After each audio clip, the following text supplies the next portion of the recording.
All right. All right. I call this meeting to order.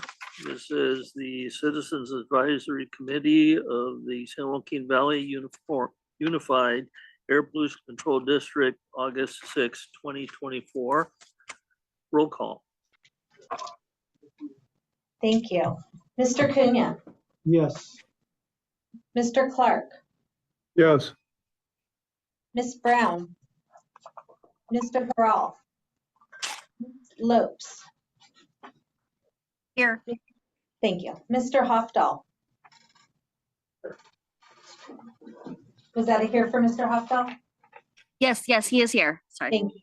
Mr. Savage? Mr. Savage is here. Thank you. Mr. Rios? Here.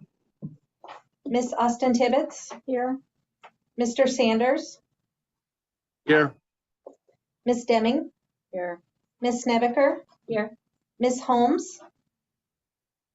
Here. Mr. Liba? Miss Bigby? Here. Thank you. Miss Agers? Ms. Agers is here. Thank you. Mr. Tristo? Here. Miss Fast? Mr. Robertson?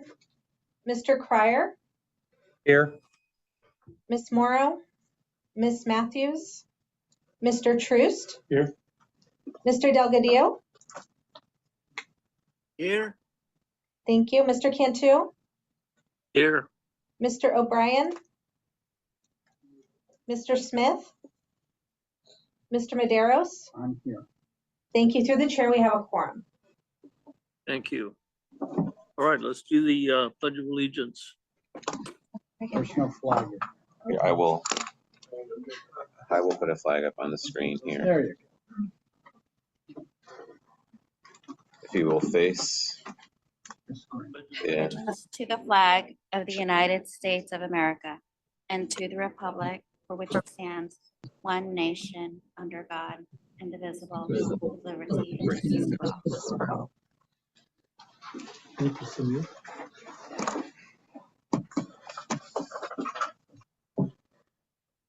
Okay, minutes, any questions, corrections for the June 4th minutes?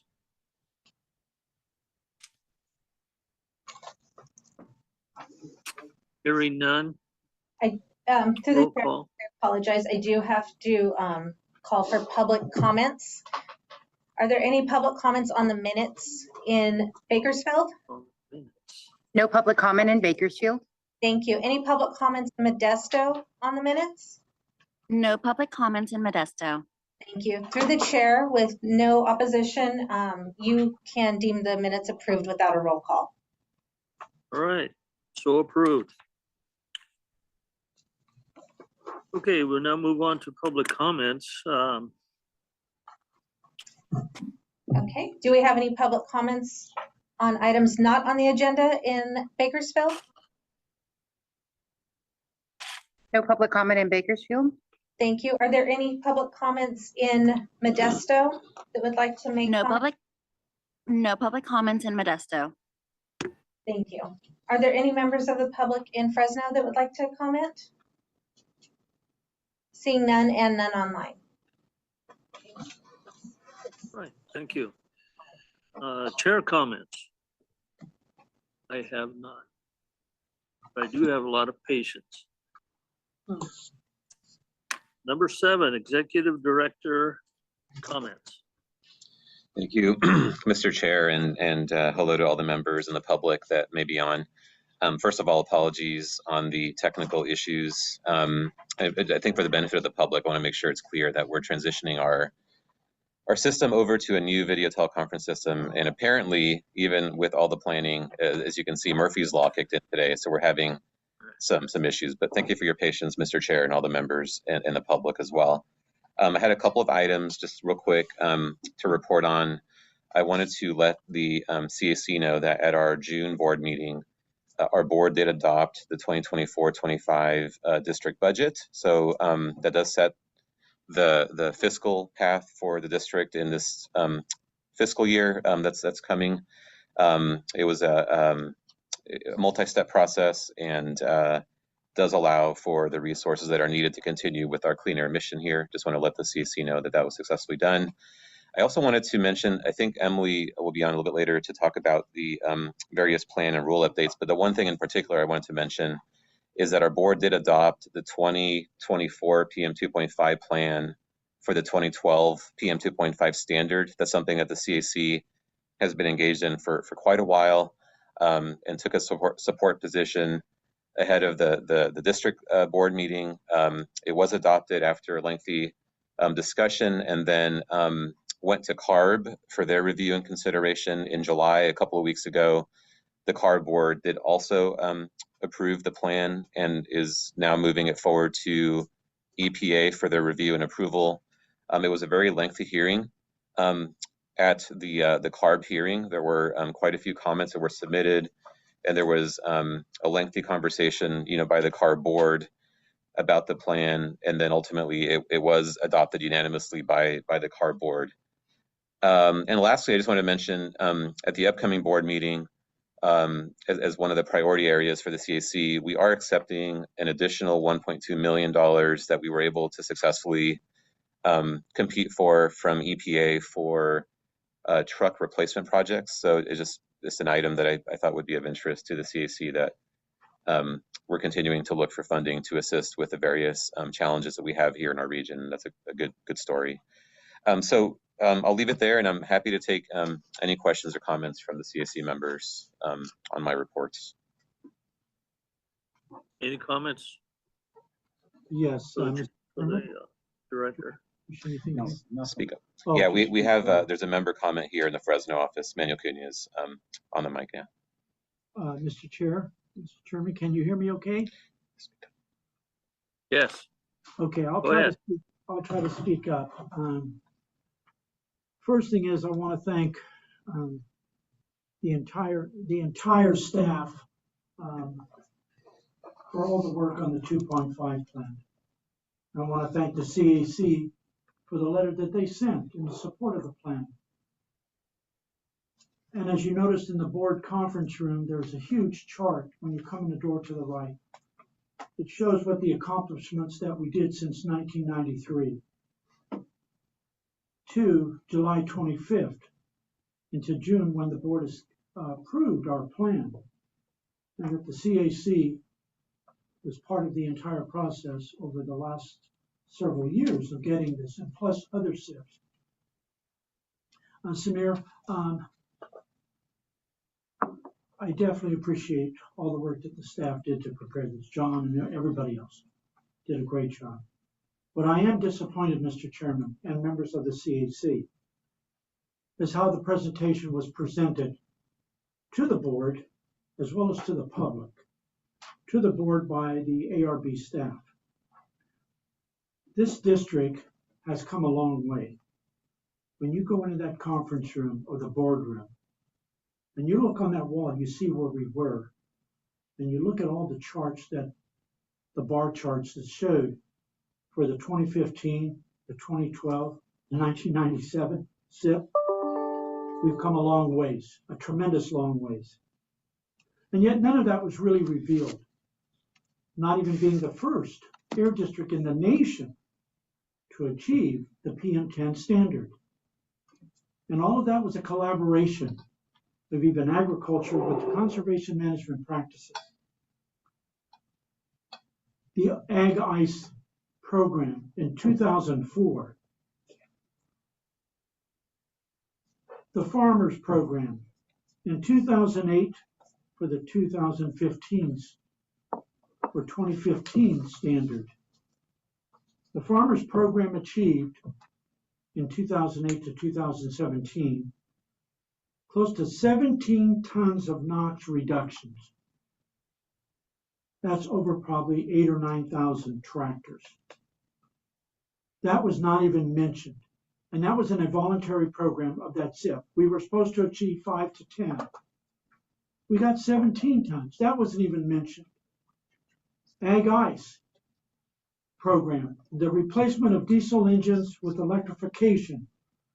The only problems we had there was the infrastructure way back then in 2004 wasn't even available. And many of our farmers couldn't go with electric, had to go with a cleaner diesel engine, a tier 2, tier 3, tier 4 engines. Very clean. And I look at what the 2017 farmers program for tractors, we achieved 11.9 tons. Still questioning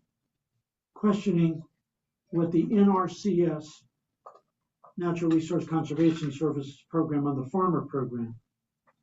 Even the partners weren't even described by the ARB folks. We have a tremendous partnership with USDA to help us. We have a federal agency helping us on state rules and regulations when we have to fight to get the incentive fundings. But I was very disappointed on all the work. And to achieve that, Kelly Deming remembers very well the trips to DC to raise $65 million to base research under Jan Sharpless in 1992. On the science is what we base the discussions of voluntary, or if we have to implement a rule, okay.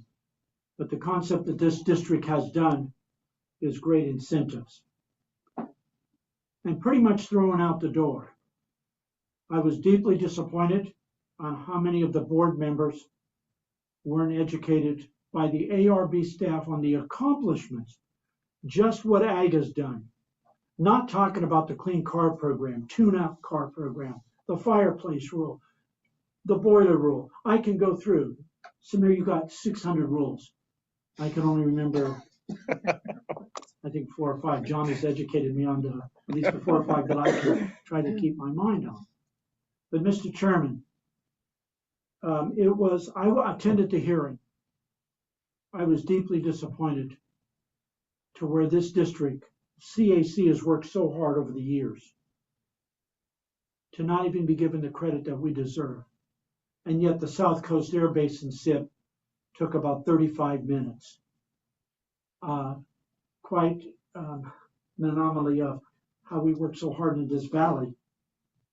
And yet we spend clear until 3:30 on testimony that was definitely different, I've never seen before, from outside systems.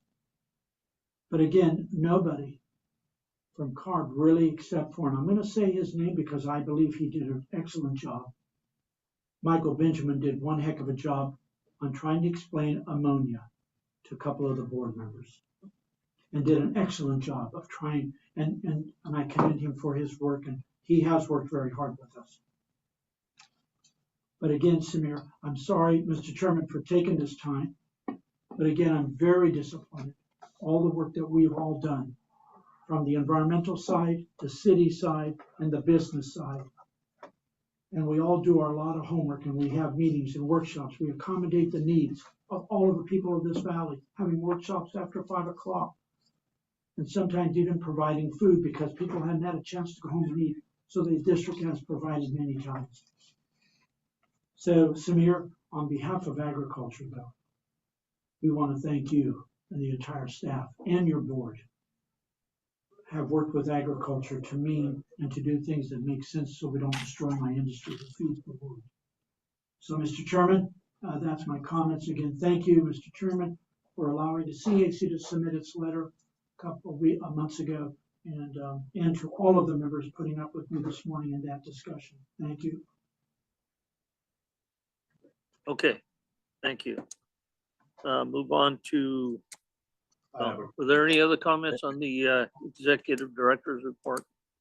Yes, Mr. Chair. There's another comment here in the Fresno office. All right. So Mayor, could you go over the timeline now, since the plan has been adopted and passed on to the federal EPA, of what we should expect for them for approval or disapproval? Yeah, so the question was, if you didn't hear it, was what is the timeline with EPA for the review and approval? Yeah, so the way it works now is that CARB does need to transmit the plan, which I think will happen here shortly, if it hasn't already happened, to EPA, and that starts a process that can often be very lengthy. and I would probably, if I was to just opine based on past history of review on these plans, it could be well over a year, 2, or even beyond, depending on where EPA kind of places their priorities. And so There's a statutory time frame for acting on the plan. I believe it's 18 months for review. There's a completeness determination that needs to happen along the way as well. So we're going to be keeping a very close eye on that, and of course, would anticipate, would hope that there's approval of the plan by EPA. When we put these plans together with CARB, by the way, it's a joint plan. CARB plays their role, they have their measures, we have our measures, and then it's a joint plan that goes to EPA. We do it with the full understanding that it's a fully approvable plan. So we would anticipate it would be approved, but it's really up to EPA at this point. Well, my suggestion is for the completeness determination, statutorily, if I recall, 6 months. Yes, that's correct. And at that time, if there's no action, I guess where I want to go is there's an opportunity to submit the comments on the progress of the district and the ag community and others when these come up for the publication in the Federal Register and they request public comments. Keep that in the back of our mind. Yeah, and by the way, I just want to do a sound check here, Mr. Chair. When Member Trista was speaking right now, was that clear through the microphone? No, it was not. Okay, we'll get our microphones on here and see if that helps with that, and I'll just repeat the question if it seems like you may not be able to hear it. But his point was that when key steps along the way with EPA occur, that it may be an opportunity for the CAC to weigh in with comments, say, on not deeming it complete or, say, not approving the plan within the timeframes that they're required to. So that's something that we'll keep communicating with the CAC on some of those key steps along the way when these major plan milestones occur. And there is at least one that I can think of that I think Emily will cover under item number 9. So I'll let her provide the updates there on some of the other planning elements, and we can have a discussion about some of those when that item comes up. Thank you. Okay, any other comments? Hearing none, let's move on to item number 8. CARB report by Laura.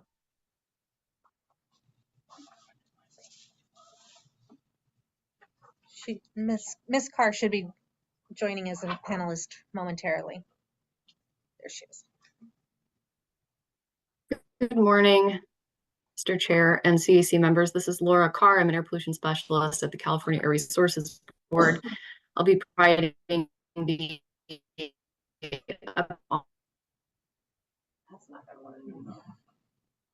on CARB board items that were heard. We've had a CAC meeting to provide this update. So in June, the board heard 2 items. The first was to consider the South Coast PM 2.5 plan for the 12 microgram standard, as we heard earlier. So the board adopted that plan. The board also adopted the zero emission forklift regulation, which will phase out the operation of LSI forklifts in the state and spur the use of zero emission alternatives. Under the rule, beginning in 2026, manufacturers will not be able to produce or sell for use in California Class 4 and Class 5 LSI forklifts, categories that largely operate on propane, gasoline, and natural gas. In addition, starting in 2028, the regulation will phase out the use of ignited forklifts by large fleets. The phase-out schedule is by model year and designed so that no forklift is required to be phased out before it is 10 years old. Smaller fleets will phase out the use of spark-ignited forklifts starting in 2029. And then in July, at that hearing, the board heard a consent item, and the board adopted proposed amendments to the transport portion of the California Infrastructure State Implementation Plan for the 70 ppb 8-hour ozone standard. And that transport SIP will be submitted to EPA. Pine Valley 2024 PM 2.5 plan for the 12 microgram standard, as was just discussed, and we'll be submitting that to EPA here shortly. The board also heard 2 items related to AB 617. So the board approved the development of the SIRP for the South Sacramento Florin community, and then also heard an annual update on implementation progress of the Community Air Protection Program. So that's all I have for updates this morning. Happy to take any.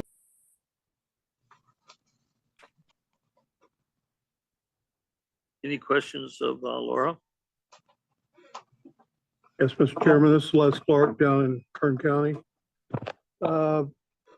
Quick question with regards to the public meeting to hear about the air protection program. Which basically is AB 617. In the latter part of the paragraph that you have submitted, it talks about the update of the board focused on findings in this report regarding the progress of the SERP implementation in 13 communities that are furthest along in the SERP implementation, and included, and here's my question, included related updates on monitoring and enforcement. My question is, what do you mean enforcement?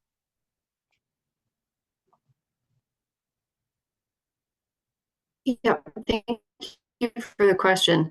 I wonder if that's something that we could respond to as part of the CAP item later on the agenda. I'm not sure if we'll have folks available to be able to respond to that question. It's not something that I have an answer to as I sit here right now, but if it isn't, if there isn't an answer provided to that question later on in the agenda, that's something I can certainly get a response for and circle back with you.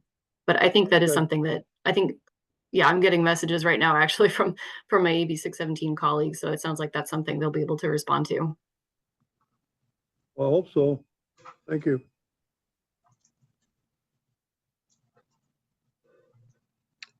Through the chair, I have a question. Please. There's a workshop that's mentioned in your handout for August 22nd on the California dairy sector. My understanding is that that workshop will be here at the Air District. That's correct, yeah. Okay. That's correct. Thank you. And it will be discussing, one, the developments for the dairy industry, and it will have a discussion of the database and computer network. You familiar with this? Yeah, so Laura, I don't know if you fully heard the question, but Mr. Teresa was asking about the upcoming dairy workshop, the CARB dairy workshop that's going to be hosted here at our district office. If you had more information about the, there's a couple of components, I think the inventory and also maybe the computer database on the, related to, I'm assuming the LCFS or other kind of CARB dairy programs. Did you have any more information that is shareable about that upcoming workshop for the CAC members? Yeah, so there's a link for more information on the agenda packet item. Might be informative to click through and look at that. I am looking at it right now. Looks like there will be discussion about the CAD database, California Dairy and Livestock Database. And then it also indicates that there will be discussion about compiling the California specific dairy activity data, evaluating the dairy sector emission trends. But I certainly would suggest taking a look at the more information link, as there is helpful background there, as well as contact information if there are further questions that come up. Thank you, Laura. This is Katrina. Could you email that link to me and I can share it with the CAC? Sure. It is on the CARB page that I provided earlier. Okay, thank you. I'll reshare that link. Okay, thank you. Mr. Chairman, Daniel Cunha. Yeah, go ahead. Thank you. Laura, I have a follow-up question to the submittal to EPA. Do you have an idea when you guys are actually going to submit the plan? I know that's a big, between the time we get off the call today, maybe some of the administrative staff are listening in at ARB in Dr. Cliff's shop. Of when are they anticipating submitting that plan? That will be very important for all of us to know that, of knowing that, and if there was any modifications done to the plan, because we really all haven't seen the final document of what it looks like and what it is saying, because they had questions of the 5-year extension. And in that, they were also going to have to be reporting back to the full board on their accomplishments, the annual report or whatever, on what have they accomplished. So if we can have some more of that information, that'd be great. And second, to the Dairy Summit, the young lady that's putting this on, we have forwarded to Edie Chang that the 3 panels that have been set up, we have requested 3 weeks ago a 4th panel be installed or be implemented, and that 4th panel would exist of agencies. And we had given the 4 agencies, San Joaquin Valley, the CDFA, California Food and Agriculture, the State Water Board, and the United States Department of NRCS, Natural Resource Conservation, would have a 4th panel made up of those folks, because none of the panels have those people on there. And if we're going to have a real discussion of what's going on with the dairy world, I would hope that these agencies would be a part, because they have worked on the digester issues. We have the Sigma issues. We have the nitrification issues, all of those things. And I think those agencies, so I would hope that Edie Chang was able to forward to the young lady that's putting this on and to Dr. Cliff that they would make this happen. I don't think that a 4th panel is going to destroy the timeline, but a 4th panel of this magnitude will be very important. So I would ask if you could please do follow-up, and we can have an answer to that. I'd appreciate it very much. Thank you. Thank you, Mr. Chairman. Okay, No, there was no answer. any other comments? What? I don't know how to run this thing. Mr. Kelly. Chair, if I, Yeah, I think there is a question here, but Laura, were you going to be yes. on? Go ahead, Laura. Yeah, thank you. So to the point about the submittal of the SIP, that's obviously a priority for us. Just as a practical matter, we can't submit it until we get the final version of the transcript provided to us.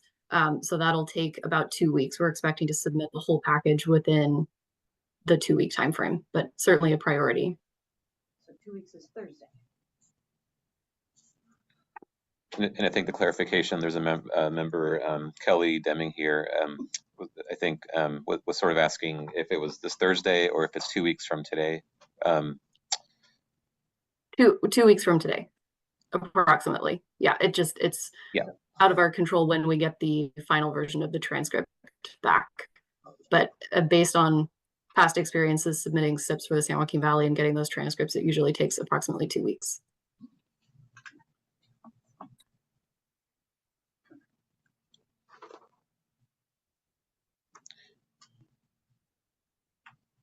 Okay.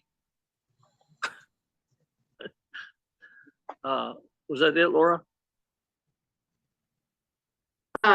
Yes, that's what I have as far as specifics, but I certainly heard Mr. Cunha's comments and we'll be following up on that as well. I'm sorry, we only heard every other word.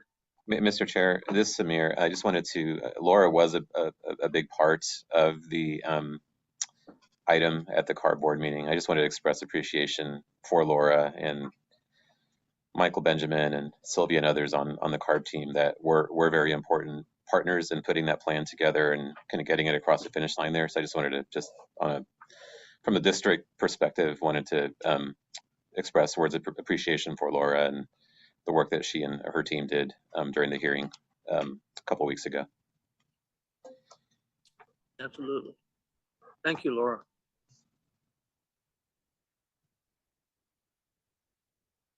I think, is that it? Yes, did I respond to all of the questions or were there other items there?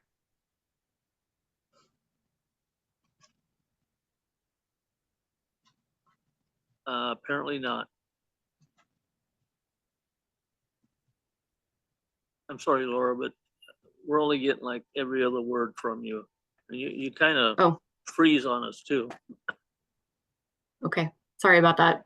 No, right. I guess I'll just reiterate. I'll reiterate that I heard the comments from Mr. Cunha, and I'll be pursuing follow-up on that. Thank you. Okay, thank you. Unless there's something else, we'll move on to item 9. update on attainment plans and rules. Emily?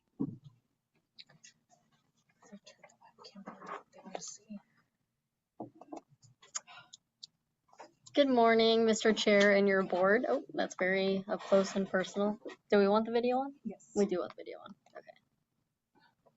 There you are. Okay. Hopefully you guys can see me. Good morning, Mr. We Chair. can see you very, very. I know, I'm very close to you guys here. Well, a couple updates for you guys this morning. The first of which is on May 23rd. The district and CARB submitted an attainment date extension request to EPA for the 1997 annual PM 2.5 standard to extend the date from 2023 to 2024 as allowed under the Clean Air Act based on clean air quality data from 2023 and fulfillment of plan requirements for this standard. And on July 8th, EPA proposed to approve this request. So we are continuing to collaborate with EPA for them to finalize that extension request. There's been a lot of discussion this morning already, but I'll just reiterate the PM 2.5 plan was adopted by the governing board on June 20th, includes a comprehensive strategy that I've presented to your committee a number of times. Just a high level, it includes a number of regulatory and incentive-based commitments, innovative further study measures to evaluate opportunities as they may become available through 2030, which is the attainment deadline for this plan. And it also includes a number of CARB measures as committed to in their 2022 state SIP strategy. Again, the plan was recently adopted unanimously by the CARB governing board after a lengthy public hearing at their July hearing and will soon be transmitted to EPA. With that, we are now kicking off the rule development efforts for a number of rules that we're committed to on the district side within the plan, including our rule developments for Rule 4550, CMPs, and Rule 4901, wood burning fireplaces and wood burning heaters. And then as a separate matter, just a couple of months ago in May, the district governing board adopted our ozone contingency measure SIP revision, which includes our commitments for contingency measure requirements for the 2008 and 2015 8-hour ozone standards. So following that, we had a number of commitments within that package to evaluate and adopt contingency measures within a number of our coding rules. And so now we're starting to kick off that evaluation process. So that concludes my comments. Sounds like Samir maybe wants to add some stuff. Yeah, I just wanted to note, as I mentioned earlier, there is on the one item that Emily raised about the 1997 PM 2.5 standard, where EPA has proposed approval of the extension of that standard. So basically in 2023, our data across the entire region showed that the entire region was below the standard. And so based on that, we need a 1-year extension. It's a 3-year average to be able to meet the standard. And so the 3-year average is still not quite there, but the latest data shows that we're there. And so the action by CARB and the district was to do a 1-year extension. EPA proposed approval of that 1-year extension. The comment deadline for that is by close of business tomorrow. And so we will be, obviously supporting that proposed approval. CARB, I believe today submitted a comment letter in support of that proposed approval as well. And so this would be an opportunity. I just want to make sure that the CAC members were, individually at least aware of that opportunity if you were interested in weighing in on that. And if there's interest by the CAC more beyond what I just stated, we're happy to get that information out to the CAC members on that specific action, so you can take a look at that and see if you were willing to weigh in on that. So I just want to make sure you just got that last piece on that particular action, or that specific action. And with that, I'll turn it back to the members for any questions or comments for Emily. Thank you. Are you asking, if I may, Mr. Chair, if I may, are you asking the CAC to collectively make a request for the extension? No, I was not asking for it, although I think given that the item is on the agenda as part of the update, the CAC is more than welcome to take action on that, but just not having really prepared a presentation on the item, I didn't present it sort of with that in mind. You could at least individually take a position, but you do raise the point, which is always available to the CAC. Given that it's on the agenda, you are able to take some sort of action on that as well as a body, which it sounds like is something that you may be interested in discussing. And we'd be very supportive if the CAC obviously were to do that. The extension is needed. I think Yeah. You've gone far enough for me to be able to make that motion if the chair would allow me to do so. Go ahead, make the motion. I'd make a motion that the CAC support the extension as indicated by the executive director. Second that motion, Manuel Cunha. Absolutely, 100%. Okay, Then I'll make we my have a motion. absolutely and 100% also. Good morning, Mr. Chair. With any action item, I need to call to the public for comments. Are there any Right. public comments on this motion in Modesto? No public comments in Modesto. Thank you. Are there any public comments in Bakersfield on this motion? No public comment in Bakersfield. Thank you. Are there any public comments in Fresno on this motion? Seeing none and none online, I can call for roll on this motion. Just a second. Any discussion, further discussion from the membership on the motion? If not, roll call. Thank you. Mr. Cunha? Yes. Mr. Clark? Yes. Ms. Lopes? Yes. Mr. Hofdahl? Yes. Mr. Savage? Yes. Mr. Rios? Yes. Ms. Austin Tibbetts? Yes. Mr. Sanders? Yes. Ms. Deming? Yes. Ms. Nebeker? Yes. Ms. Holmes? Yes. Ms. Bigby? Yes. Ms. Agers? Yes. Mr. Christo? 100% arguably yes. Thank you. Mr. Cryer? Yes. Mr. Troost? Yes. Mr. Delgadillo? Yes. Mr. Cantu? Yes. Mr. Maderos? Mr. Tristo and I are distant relatives, so you can see the similarity. That's yes. Thank you. Through the chair, this motion passes. All right, thank you. All right, let's move on to item 10. Overview of the heavy duty truck regulations. Jason. Here. Wouldn't mind. I just slide through the slides through the computer. For the slides, will we use the clicker? Mr. Chair, we're just getting set up over here. If you'd give us a few seconds to do that. Okay. Is Craig during promoted? Perfect. Change it. VTC. He'll be in town. Oh,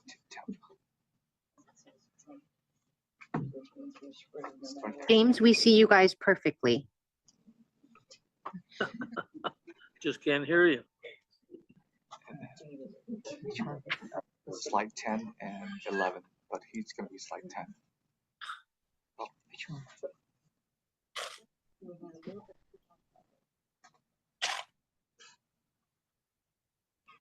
Just being a smarty pants now. Come on.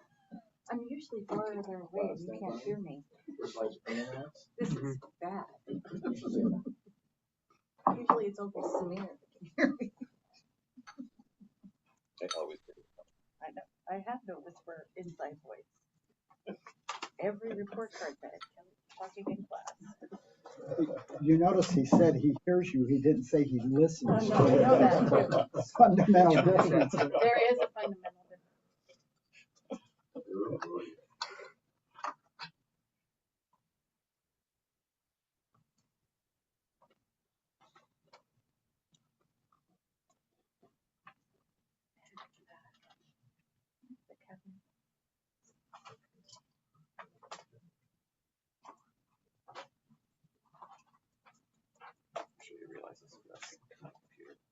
Oh, it's in the packet.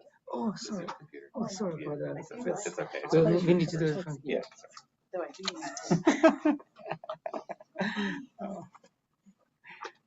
Wonderful. 1 second. Yeah, you're good. Take your time.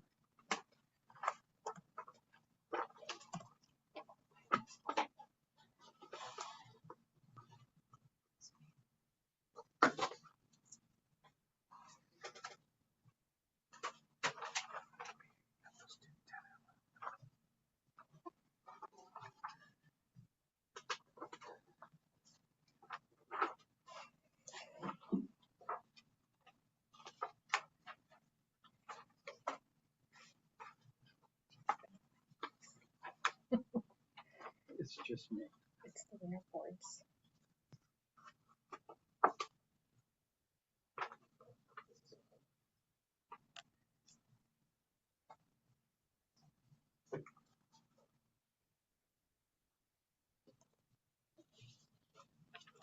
Do they have copies of this? Just go ahead.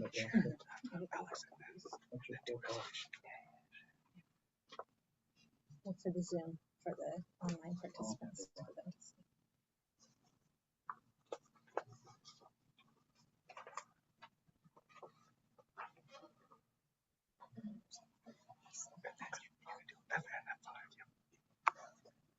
Alrighty. And am I able to remove this screen, or does it have to stay? This one? Okay. Perfect. Okay. Good. Alrighty. Thank you, everybody. Appreciate the opportunity to come here and discuss some of CARB's heavy-duty truck regulations here with the CAC committee. Oh, good. Okay. I'm Jason Hill Falkenthal. I oversee the Clean Truck Check program at CARB, so essentially the smog check program for heavy-duty trucks. That's one of the programs that we'll dive into today. I also have with me Tiffany Canales, who is one of the managers overseeing parts of the implementation of the Advanced Clean Fleets Rule, so the electrification effort for the heavy-duty trucks. And we also have online another manager, Craig During, who you see on the screen here, who's also another one of the managers overseeing the Advanced Clean Fleets Rule. So I want to take this opportunity today to talk about some of the main fleet rules that are impacting constituents throughout California, and especially the ag community. And for everyone here, I have no preference as to whether you want to just ask questions as they come up as I'm talking, or if waiting till the end, whatever your guys' preference. I mean, whatever is the most beneficial for everyone here on the meeting, I'm here to support that. So before I dive into a few of the regulations that we'll talk about, just want to kind of start with a quick couple introductory slides. I'm sure these are very familiar slides to everybody. Obviously, California does struggle with air pollution and air quality. This is nothing new for us here, even though, as Manny talked about, we've made great strides here over the last 20 years to reduce air pollution. There's still more that we're working to continue to improve and continue bringing clean, healthy air to everyone in California. The main challenges we struggle from a criteria perspective are PM 2.5 and ozone, and some of these rules that we'll talk about here were developed and implemented in an effort to try to minimize some of the pollutants that we're seeing here and that we're talking about. And I believe, so we kind of jumped to why are we talking about trucks in terms of reducing pollutants. And I think this is a very similar slide, if not the exact same slide that Dr. Cliff presented a couple months ago.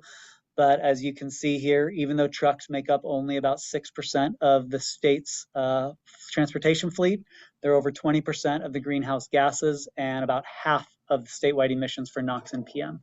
So obviously, as an agency where we are doing what we can to minimize this pie of NOx and PM emissions.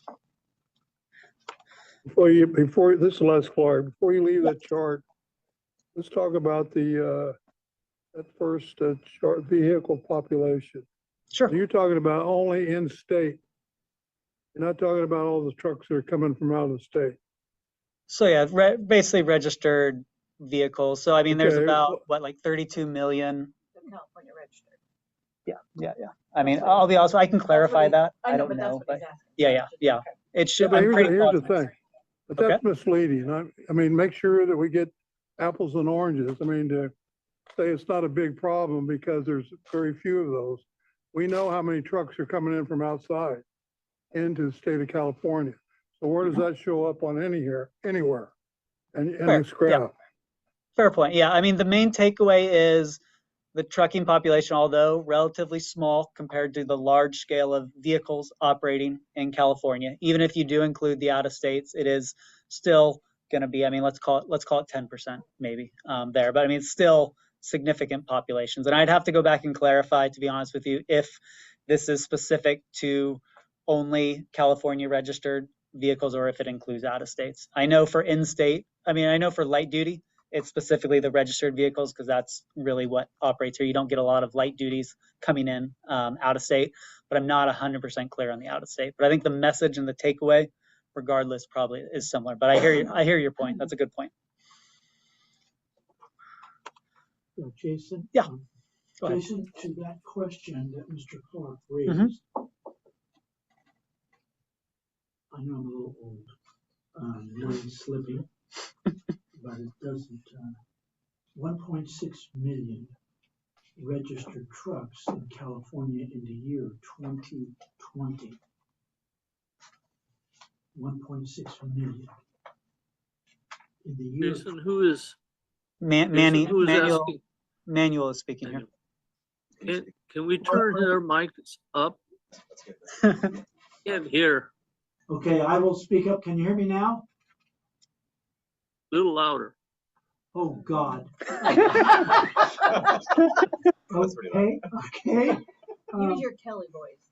Yeah. I don't want to miss a single word you're saying, Manuel. No, I appreciate it.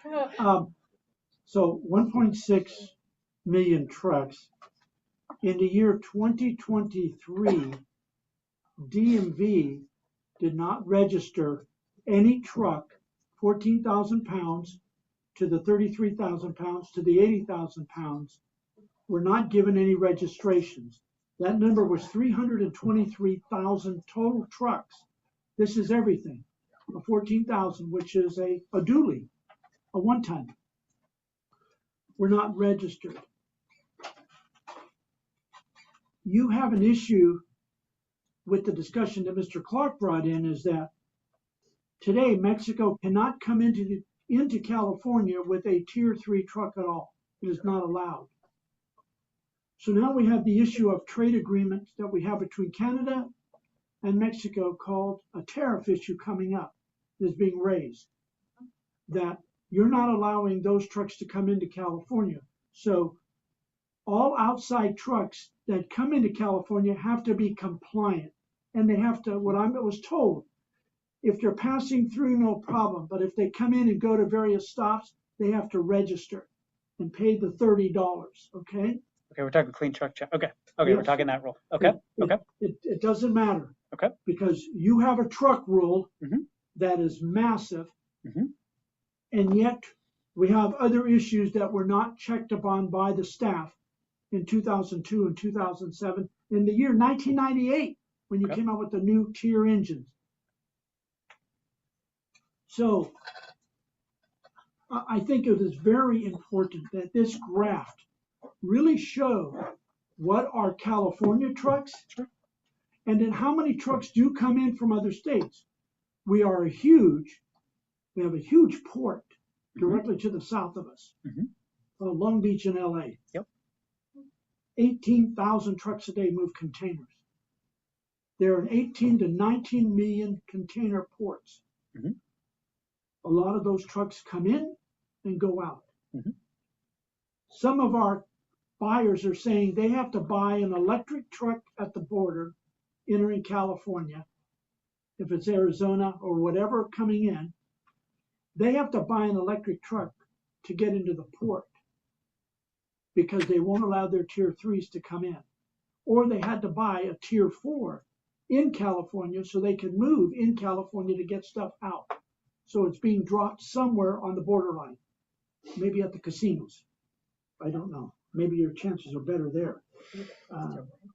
But I believe that for the business sector, we need to really know those numbers. Sure. And those numbers haven't been here at all. Okay. Since you adopted this thing in 2008, I guess, 2007. May have been the Truck and time. bus was, Yeah. you're getting to my next slide, Manny. Oh. So, but the numbers yeah. that Les Clark is asking are 100% valid. Sure. And 100%. you have not presented those numbers to us. Okay. For the last period of time, so I'll stop there. Okay. But thank you for coming, both of you. Yeah. I appreciate a human body in front. I know it's a little cozy in here, and you're sitting right I wouldn't across have it from me. any other way, Manny. Okay. Closer right across from me, which is dangerous. But again, I thank both of you. You're And supposed to Travis, thank at the end of the presentation. No, because maybe Because at then the- you can evaluate it. Okay. But Mr. Chair, thank you. If you could hear me okay, thank you again, Mr. Chairman. Thank you for speaking out. And a couple. Jason. Yeah. Sorry to cut you off. No worries. That graph you have on the screen, Mhm. is that an 8.5 thousand or an 85,000? 8,500. Sorry, typo. 8,500 pounds gross vehicle weight and greater there. My apologies. Okay. Yeah. And a couple things, Manny. I did hear very valid everything you're saying. I do think there may be a little bit of misinformation potentially that I heard there. We are not stopping vehicles at the borders for clean truck check or our rules. That's not happening. So I'm not really sure. You are. You're stopping them at the scales. You're Okay. stopping them at the scales, and if they didn't do their smog check and they weren't registered with California, the $30, Right. which I didn't There's know, no. ARB was going to be the DMV of California. Mm-hmm. ARB should not be the DMV of California. That's DMV, the Department of Motor Vehicles. No vehicle should have to pay a fee to the State of California Air Resources Board to operate in this state or come into this state. Okay. I don't believe that that's right. I think it's a grab of money for whatever that 60 million, $70 million, whatever it is. But your agency should not be the DMV, and that's what you're claiming to be. But they are checked at the scales. I've actually seen that happen last week. Okay.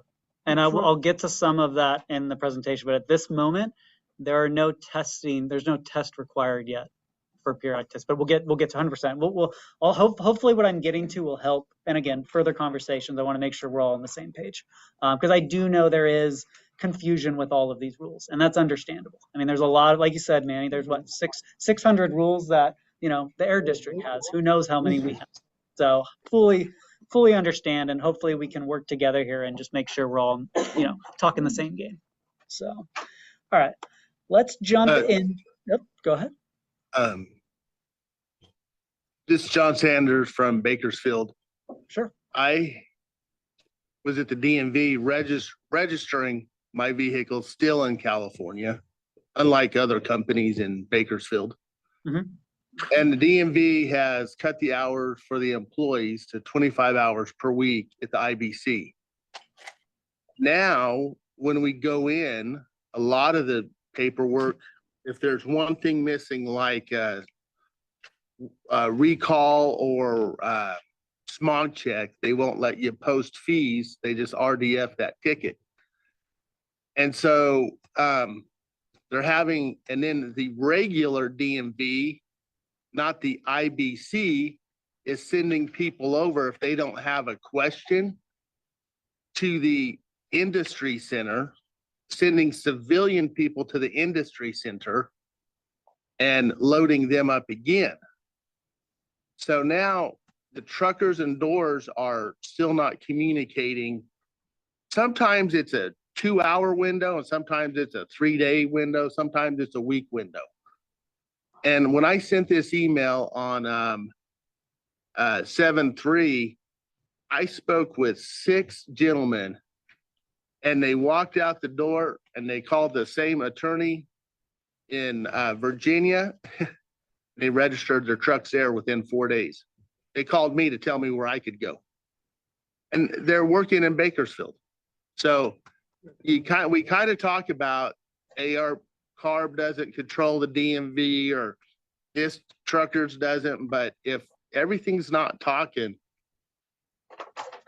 things aren't happening, and it is definitely slowing down the pace. I could tell you that registrations are not going to fuel California because these people are going out of state. I saw 6 of them today as I'm driving in from Taft, who I know are located in Kern County, and their trucks are from South Carolina or Virginia or North Carolina or South Dakota or North Dakota. So it's not working out. I'm telling you what I'm seeing. I'm not really. No, I appreciate that. I'm doing what I'm supposed to do. I've spent to date $19 million. And I don't even know that I drive on the roads that everyone's calling the specific roads that are being monitored. But, you know, we're just trying to comply with the law. So thank you. Yeah, absolutely. And yeah, I do know we'll get to a little bit of, for example, right now in the clean truck check, so the smog check program, there are holds being done right now at DMV for non-compliant vehicles. And I'll touch a little bit on that and the timing of that. So hopefully, I hear you though. Yeah, I know it hasn't been completely smooth over at the DMV side. So definitely something we can look into on our end as well. But thank you for that feedback. All right. So I'm going to touch a little bit on 3 of our fleet rules that we've had over the last 15 years or so. So I'll touch lightly on the truck and bus rule, which we implemented back in 2008. As of 2023, that rule is fully implemented. So we'll touch on that. Clean truck check, I have a feeling, is what we're going to spend the most time on today to talk through. Just because that is the one that is currently impacting fleets the most and is the one currently in main implementation right now. And then we'll also touch a little bit on advanced clean fleets, which is the transition to zero emission for the heavy duty sector. So let me touch a little bit on truck and bus, the truck and bus rule. So again, this is the rule that was implemented back in 2008, applied to all diesel powered vehicles, 14,000 pounds and above, that operated in California. As I mentioned here, the final compliance date was January 1st, 2023. So what that means is basically, with very few exceptions, all vehicles operating in California needed to have a 2010 model year or newer engine. So essentially, those are the vehicles that have both the diesel particulate filter and the selective catalytic reductive system. So the recent emission control system that EPA passed around that model year. There are a couple exemptions, as I'll mention here. The one that applies to folks here potentially in the San Joaquin Valley region would be the low mileage exemption. So that allowed vehicles that were operating less than 1,000 miles a year to not have to turn over their vehicles. And that is something that those vehicles report to CARB every year with their odometer to make sure that they're meeting those requirements. There is another exemption which doesn't really apply here to anyone here because it's basically areas that are what we consider NOx exempt areas. So kind of the more rural areas which don't have as many NOx emissions issues, where those areas didn't have to turn over to the selective catalytic reduction, the NOx emissions. They did have to turn over and get particulate filters, but they didn't need to get the vehicles that had the additional SCR. The other thing I do want to note here, and I think, Manny, this may have been an area you were touching on a little bit, is this program was linked to DMV registration starting in the 2020 timeframe. So basically, vehicles that did not meet the compliance requirements of this rule, so mostly whether you're 2010 engine or newer, were blocked at DMV unless they got cleared specifically through CARB. So I know that was a large hurdle a few years ago for some fleets to overcome. So you have a question? Go ahead, sir. Mr. Chairman, Manuel again. My question is on the agricultural 1,000 mile low vehicle. That vehicle is tied into all of the other 1,250,000 trucks, let's say, because you didn't issue 300,000 tier 3s. That farmer has to wait in the queue to get his tags and to get approval. As a grower quoted to me, I am number 2,700 in the queue to get my tags, but I have to sign up with everybody else. Tree fruit doesn't wait for a queue. Tree fruit doesn't say, okay, you're going to go get your DMV license, so we're going to hold on the tree for another 2 weeks for you. Okay, boy? We're going to, Mr. Farmer. It don't work that way. It don't work that way. If a cow's having a calf, it is going to have the calf. You're not going to tell it to hold the cow to hold it. Okay? This ain't going to happen. So we've had that problem, is that the 1,000-mile truck and under, there's not that many of them. There's not that many. No, there's not. And they should have been not mixed into the 1 million trucks. It shouldn't, because a farmer should not have to wait in a queue. No. Now, yes, Beth White has been she solved 2 problems. One of them was that we couldn't get porta potties registered, a 2015 truck. So we have to tell the workers not to use the restrooms in the fields for a couple days, or maybe 2 weeks, because we can't get a tag for the truck. Okay? Those are real environmental issues. Those are real issues for our farmers and the farm workers. Okay? So you have a problem there. Okay. We need to move that 1,000 away from that. That's not a lot of trucks. It's maybe 700, 800 trucks. It's not a million. Can I ask a quick clarifying question?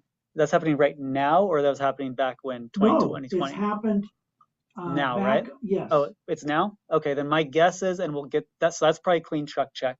I know it. I know they're all, I know, I hear you, but most likely, and we'll touch on this here, likely they're running into an issue with the next rig I'm going to talk about. But again, we'll talk through some of that. But yes, I hear you, and let's work together, because I don't want you guys to run into these problems. I agree.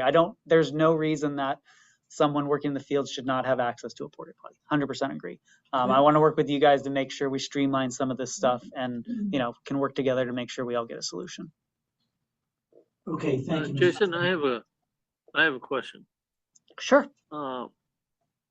Does your department or division or agency have an enforcement arm?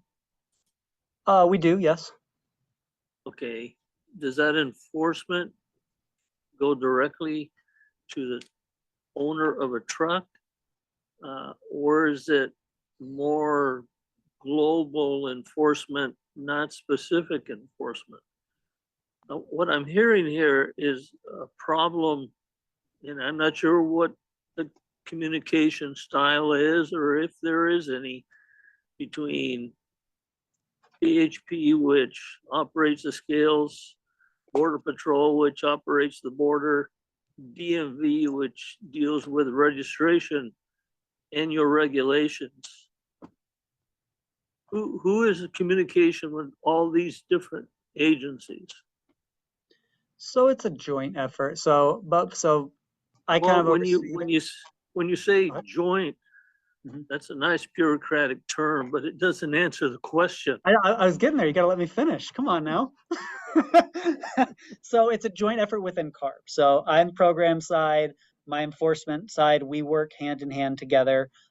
We do have meetings, obviously, with DMV, with CHP to coordinate. But yes, I agree with you. I mean, there are ways to streamline that and improve that. I will say, I can't speak directly for enforcement of exactly how they would define whether they're global or with the vehicle only, but I would say the enforcement does go beyond just the vehicle level. Like, I mean, they do work with, the company level, the owners, and they do coordinate with CHP in terms of, setting up, for example, field sites to pull over vehicles and check them and do compliance checks. So I guess I would use, based on your question, I would say global, but that's such a broad term. I don't want to, make it sound like we're taking over the world, right? I mean, it's like we have a niche area that we. Well, it's Jason, not global, but I mean. Jason. Yeah, sorry. Go ahead. You aren't taking over the global world. Maybe not in the same sense as the farmer or the truck driver. But when they have an issue, and I can attest to, I was a truck driver for several years. when you're on the road and you're stopped and there is absolutely nothing you can do to convince the CHP officer or the other person that it's not your fault, what do you do? And I understand when you say you have your meetings and communication with all those agencies, Yeah. but that doesn't help the truck driver who's stopped. Sure. So, and I can't tell you what the solution is. I don't know what it is, but there's obviously a serious problem. Okay. And somebody needs to address it. And I don't know who that would be, but when you have thousands upon thousands of truck drivers out there and companies who can't find help, don't know what to do to answer the problem, then maybe the problem needs to go up the ladder. Okay. No, it's a fair point. That's definitely heard. And I think I'd love to work with you guys to, understand exactly, get a better sense from you guys of what the specific problems are so we can work through some of those. Like I am hearing, for example, some of the, like you're saying, pull over by CHP, for example. I agree, it's happening. My understanding, but again, I will confer with my teams, is if there is a violation or an issue, they're not pulling that vehicle off and saying you're done. It's here's a citation or violation, and then they can go off on their way. So I am surprised to hear of the level of, if what I'm understanding correctly, they're just shutting you down. Like that should not be, or stopping at the border. That should not be happening. But go ahead, Manny. It's happening. Happened last week. Okay. On Mountain View. I had to call the California Highway Patrol chief. Okay. In Sacramento. Okay. Yeah. They stopped the truck after he left, or they left the stop sign. The packing house is about 3/4 of a mile. The packing house has built on their land, off their land, for the trucks to turn out onto the shoulder. Okay. Mm-hmm. So the Highway Patrol was red lighting them. He takes them down and stops on the farmer's land side on their road to go through the truck. Here's the issue, Jason. There's tree fruit on that truck in bins. Mm-hmm. It's 110 degrees, 115 degrees. Inside that bin is even hotter. Right. The fastest we could get it to the chillers, the greatest we have saving. Right. No. Okay. It was going on. He had done 7 or 8 trucks. 30 minutes at 110 degrees, 115 degrees. If I put all of the people in bins, and you all standing outside with no umbrellas over it, Mm-hmm. Highway Patrol pulls you over because whatever reasons, we're going to let you stand in the heat with no shade, no hats, black clothing. We're going to put you all in black clothing so the heat really penetrates, right? Mm-hmm. Mm-hmm. And it happened. Okay. So I don't like calling the chief of the California Highway Patrol to talk to their people about the problem. Yeah. Yeah. And it shouldn't be. Yeah. But somebody's overzealous. Okay. Okay. Just like we had a big issue where farm workers had worn bandanas. If they wear a bandana around their neck and they have a hat in a car, sombrero, they pull them over. It was called racialing a farm worker profile. Right. And that was happening. Okay. Okay. And a few of our congressional people and state legislators resolved it. Okay. Okay. So the same thing is occurring here. I don't believe that the Highway Patrol knows the directions you're supposed to do. Okay. But if I had a bunch of dairy cows and I pull that truck over and those cows are in that truck, Mm-hmm. they're going to die Mm-hmm. because in that frame of that steel, there's no movement of air, nothing. But nobody thinks of those issues. Everybody thinks, break the law, we're going to put you in handcuffs, and by the way, let the cows, let them die in the truck. That's okay. They broke the law. So your agency, yes, enforcement, regulation, monitoring. You have a lot of people coming from Riverside, California to Sacramento. And the chair brings a very valid point, a tremendous valid point. But it's all about stopping you and making that we are in charge now. Too bad. And you can't do that to us. you're harming the farm workers, you're harming the farmers, you're harming the rural communities. And you're okay because you work for the state of California, you get a paycheck every week.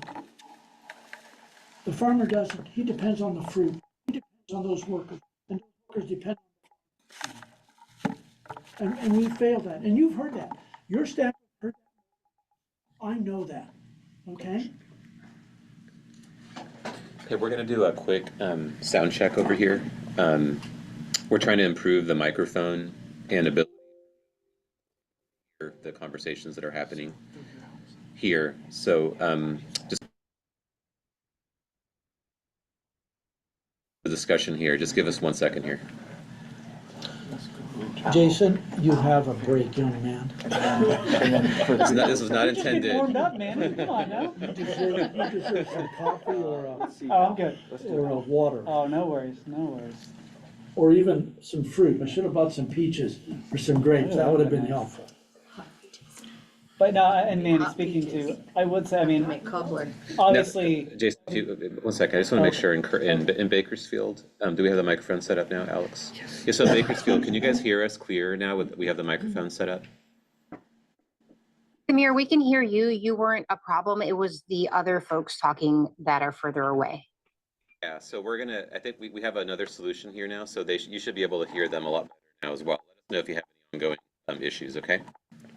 Hi, Les. Thank you. Thank you so much. And then we're gonna turn it back over to Jason. That was not an intentional pause, for the record. So we'll turn it back to Mr. Chair and Jason. Thank you. Oh, it's fine, man, it's fine. Go ahead. Oh, no worries. No, and honestly, man, I mean, obviously what you're describing is none of us want any of that to be happening. That is not the intent of anything we're doing. So I'm more than happy to work together to identify what is going on and how to solve those. Like, I don't want, at no point do I want it to seem like I'm coming in here just to say, this is the rule, deal with it, right? I mean, we need to all work together to make sure this works for everyone in California, right? I mean, like, it's just not, we do not have any desire to kill the cows, kill the bees, all that, that's not the rule, right? The rule is just to make sure vehicles are clean enough so all of us can breathe healthy air. So let's work together and, meet this huge task together. Just a comment. Has CARB or your specific division of the agency worked with Highway Patrol to talk about these discretionary issues that Manuel brought up? Specifically, I know one person or another that just attended the Cadet Academy for CHP, 1 of 24 it was called. It's a six-month program before they actually graduate and are put on assignment. Is there a division of the academy that you coordinate with to use this discretion to recognize that you may have a violation, but you've got to get the fruit to market, you got to get the cows to the slaughterhouse. You have to do these things that anybody with common sense would know to do.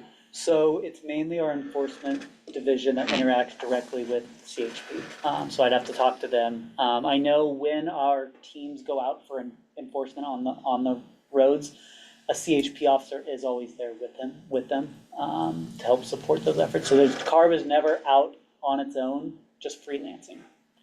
So they're always in coordination with CHP and enforcement. Basically, go ahead. But that goes back to the issue that I brought up. You can have both coordinating with each other, but if neither one's making the common sense decision to, let's escort them over to where they need to be, and then let's do the inspection under the circumstances, you haven't achieved what needs to be done. And I'd have to touch base with our enforcement team.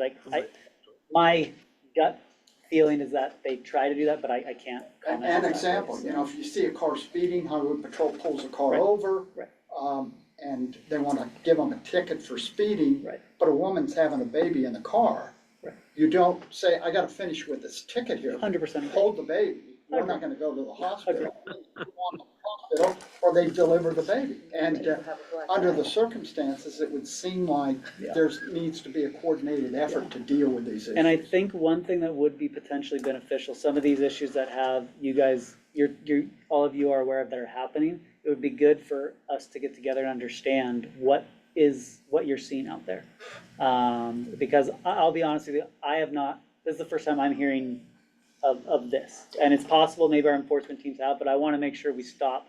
Like, again, we're not in the business of hurting agriculture, of hurting, livestock.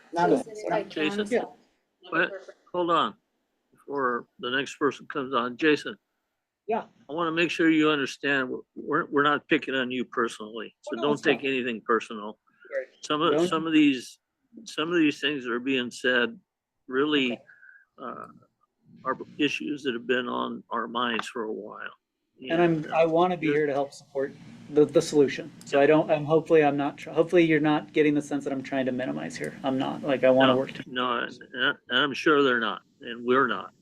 But one last comment before we move on to the next item, because I've seen your slides and I don't think you need to finish them. Okay. Okay. Just somebody mentioned common sense, and I think that's what really it comes down to, is that we have some regulations that have a number of issues associated with them, but the CHP officer or the Border Patrol officer can only enforce the law. They're not able to deviate from it per se. So is there a way to write your laws or the laws in such a fashion that maybe you give 10 years of time frame to implement something like the trucking issue? I mean, when you have thousands and thousands of trucks and companies that can or can't afford to buy 200 trucks or 2 trucks, those are 2 different scales, but you can't apply the same law to both scales at the same time. We have a comment here in Modesto. Is the mic on? Okay, thank you, Mr. Chair. This is Chris Savage, if you can't see me off the mic. I have 2 comments, not at all about the presentation. Your comment, Mr. Chair, that we're not going to let CARB finish. They took the time to come down. I think we need to give them that opportunity to finish. The second comment I have, that's out of respect for their time, right? Yeah. The second comment I have is I appreciate the concerns that are being expressed to CARB, and honestly, I don't have an opinion one way or the other at this point, but I think when we have comments like this or have these discussions, there needs to be an ask. It can't just be, we're complaining back to CARB. It's, please CARB, come talk to us about this and let's have a dialogue on these narrow issues. Otherwise, these meetings are going to continue to degrade into, complaining is not the right word, but it's close, right? Because this is not a rule development session. We need to take advantage of the fact that CARB has sent staff down and make it a productive session. So when CARB walks away from us, they have a very clear ask from us. So if I could maybe suggest that as a path forward, might be more productive. Thank you. In response to that, I think what's actually happening here is that we're having the same conversation on virtually every line as we go along. And this meeting could go for another 3 hours, and I bet you we wouldn't finish this conversation. So I'm not trying to cut you off or cut anybody off, but if we continue to repeat the same thing with each subject or sublet of that subject, this meeting can go on forever. And I think Jason has an idea of what the issues are.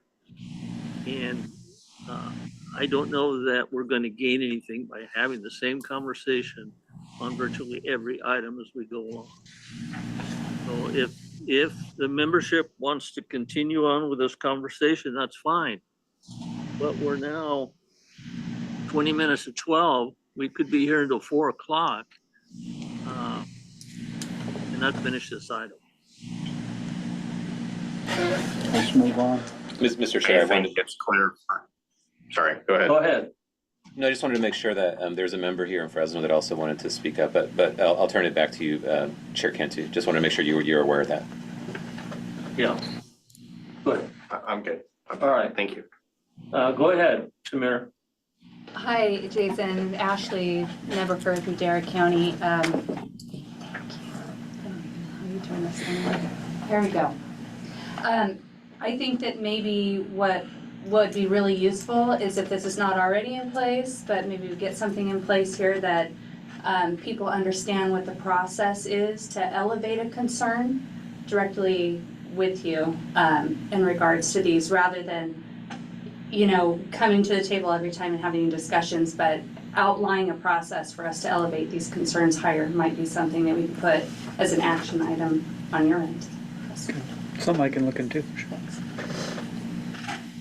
Okay. Mr. Chairman, I would like to request that we have ARB finish. I will hold my comments until they finish their slides, but I do want to say this in respect to the CAC members. Many of you have been involved in these issues, and they're real. And we cannot talk to a computer, and we cannot talk to people unless those people understand what the heck we're doing and it's going on out here. So I'm gonna keep my comments until the very end, but I want Jason to go through the presentation. He took the time. We've been asking for this for 7 months, and we finally got you down here, which is, thank you very much again. Sure. So I'd like, Mr. Chairman, if you don't mind, if we don't get through the items today, the rest of them, we'll move those to the next month. But this is a big item. We're in the peak of harvest. Thank you. Let him go. Yes. Let's go. for it. Okay, moving. All right. We good? Jason, All right. go ahead, Jason. All right. Slide 4. All right. On to the rule that probably I was going to spend a lot more time on, but I'll try to cover the basics and get forward. But so clean truck check. What is it? Smog check for heavy duty trucks. Very similar structure. It's basically periodic testing, emissions testing, similar to what we do every 2 years with our passenger vehicles. We're now implementing a program that does it for the heavy duty side as well. It is vehicle applicability is all vehicles, so non-gasoline vehicles, greater than 14,000 pounds that operate in the state. And the reason we have not that gasoline are not in this program is because they're in the light duty bar program. So essentially the easiest way for people who in California understand, if you're subject to this program, if your vehicle is subject to the light duty smog check program, it's probably not it's not subject to this one. If your vehicle's larger than that, you're subject to this program and this testing program. Did want to lay out a little bit of the time frame in terms of some of the implementation of this program, because it has been implemented since January of 2023, and we do have some upcoming additional requirements here in the near future. Before I do that, I just want to give a little bit of sense of what Clean Truck Check does require. So from a very high level, really the starting point is there's a vehicle reporting requirement. CARB does have some instrumentation in the field that we monitor vehicles for potential high emissions that we're calling high emitter screening. If we do potentially flag that, a vehicle can get mailed a letter to basically say, hey, we saw your vehicle, it potentially may have high emissions. Can you please submit a compliance test? We'll go over what those compliance tests are in a little bit. The main requirement is what we call periodic vehicle emissions testing. So that's testing requirements similar to the light duty smog check program, which has periodic, basically OBD or plug in your vehicle, make sure that the emission systems are working well. There is an annual compliance fee, as we talked about earlier, and this program is tied to DMV registration, similar to the light duty program. The couple things I did want to flag here for everyone is the reporting requirement. The 2023 compliance fee requirement did open in October 23, and that was due by the January of this year. So what I think I'm hearing a lot of is some of these vehicles out here are struggling with the DMV registration blocks. My guess is at this point, it's likely clean truck check. They're likely not meeting the current requirements. I doubt at this point it's a truck and bus issue because that should have been covered previously in terms of the turnover requirements. So that is something that my team is more than happy to work with you guys. We do have contact email. We get back to everyone within usually one business day, sometimes two. But essentially at this point, the requirement is to get into the system and report your fleet and pay the compliance fee. And then the other additional thing is if there is an enforcement issue with the vehicle, to make sure that's cleared. So for example, if you did get a notice to submit to testing and that's expired, there will be a hold until we clear that. So that's something that if there is an issue, work with our team and we'll be able to tell you exactly what the issues are. When you log into the database will tell you what your issues are for the vehicle, and we can help get that resolved. One thing I did want to flag as well for vehicles that are running into this is the payment mechanism can take a couple days to complete. So when the payment goes through for the compliance fee for the vehicle, depending on the payment type, it can take a couple days to process and get cleared. And then at that point, DMV will let the vehicle go through. There are mechanisms though. If, for example, we're talking about the porta potty issue right now, Manuel, it's just like, hey, I can't wait at all. Like this has to be done. DMV does offer what they call temporary operating permit, which basically gives 60 days to operate the vehicle. So it's like an extra time to get into compliance. So if there is an issue with, oh my God, I don't know what's going on with CARB, like we need to work this out, there is that option through DMV to get a little bit more time so we can work through all those issues, but you don't have to shut down the vehicle. I believe the top temporary operating permit is $50, and that's directly through DMV, whereas the compliance requirements with us, I know, I hear you, is, would work through us. But I did want to point that out because there are mechanisms beyond just being stuck. So I just want to make sure we work through some of that.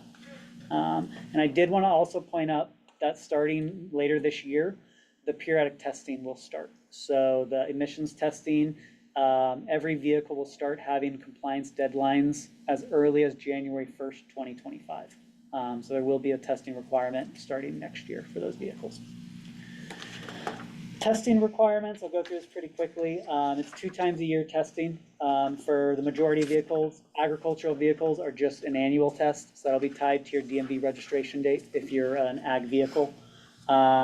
If you're an OBD equipped vehicle, you do OBD tests. If you're non-OBD, it's an opacity test and visual inspection. For alternative fuel vehicles, if they're non-OBD, they don't have to do the opacity test. OBD? That's onboard diagnostics. So you plug in the, the basically the light on your dash says you're wrong or not. Yeah. Computers talking to each That's right. You can always trust computers, right? Come on now. So those were the main topics I did want to say for clean truck check. I was going to spend a little bit of time more, but I know we've talked about some of them, so I'll move on here. I did want to talk a little bit about our advanced clean fleets regulation. So this is the regulation that requires gradual transition to zero emission for the heavy duty sector. So this applies to basically vehicles that are 8,500 pounds gross vehicle weight or greater. So basically think of your Amazon cargo vans and above, essentially. I did want to make it clear exactly which vehicles were applicable to this rule, because I do know there's some confusion out there. There's a lot of small fleets that think that they are subject to this program. They likely aren't. This program, as you can see from the slides, it's local, state, and federal government.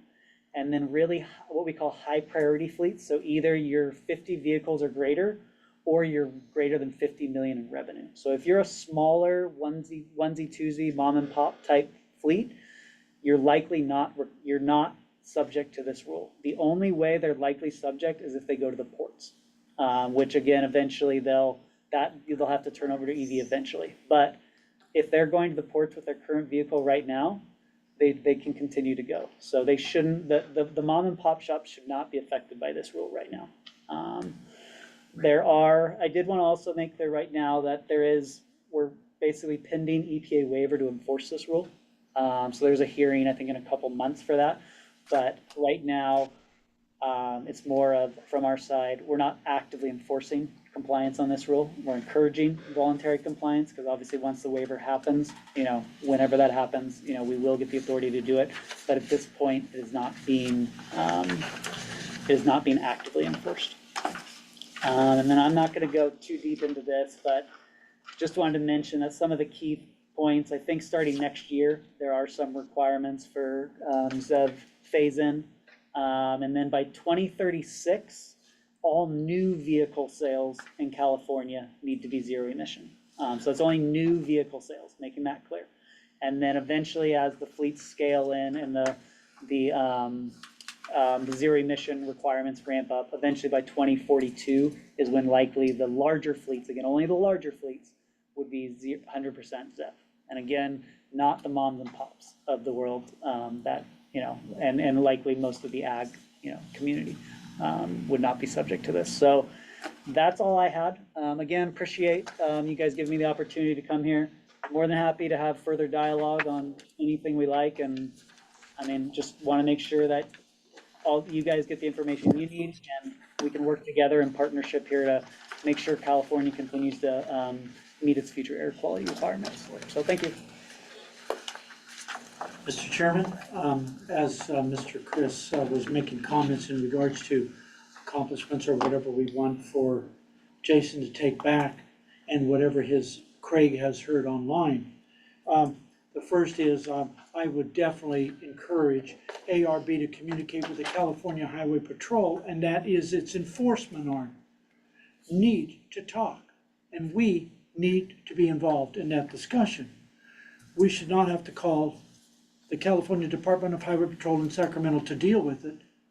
And number two is making sure that the people that sit in enforcement know how to speak the language in which the person that is calling in, if it's Hmong, if it's Sikh, if it's Hispanic or Latino, or even let's put Portuguese in the arena. Gee, thanks. Let's put that in there, But I think that is number one that I see a big, huge requirement. Number two, I'd like to know your position from the standpoint of why are you working on a Tier 5 engine in Riverside diesel, the new cleaner diesel, if we're going to eliminate all of these by 2036? Because it's off-road engines, not on-road. That's why, basically, is a short answer. Okay. But we need to have that clarified to what, because that engine is very costly. Sure. If you're gonna do an off-road engine like that, you need to talk to us. And you need to really focus on that discussion with agriculture, if that, and or construction, okay? We know it's over 175 horsepower, or under, in this case, a Tier 5 is probably gonna be over 175 horsepower. But I think that's important. Number three part, maybe, Mr. Chairman, would be that we have some type of communications between the educational arm of CARB on how it is to be presenting this information and how we deal with the discussion that is going on right now in another building from here is a thing called infrastructure. If we're going to go to what you're wanting us to go, the infrastructure has to be present. The infrastructure being the utility side. Today, PG&E is charging 51 cents a kilowatt for what we call part-time peak, from 2 to 4 o'clock. On peak is from 4 to 9. That's 47 cents a kilowatt. Is the purpose to, like we hear, to shut down in the daytime, so now the utility side can be saved for if you have a brownout attempt? But I think before we go any further, as was stated in the board, in the South Coast Air Base, when the plan came up 2 months ago, one of the board members, Dr. Bonds, I believe, stated, is there enough infrastructure for these electric forklifts? And the answer was yes. Well, I don't believe that, because we have letters from PG&E, from Edison, telling our farmers, we can't give you the power to your packing houses, so you're gonna have to hook up a generator, okay? So I think that clarification of integrity, and if we're gonna do any more of this electric stuff, we damn well better know that the infrastructure is solid and not just guess at it, because you're putting my rural communities at high risk. San Francisco doesn't get hurt, Los Angeles doesn't get hurt, but Mendota, California gets hurt badly. Those mom and pops get hurt really bad.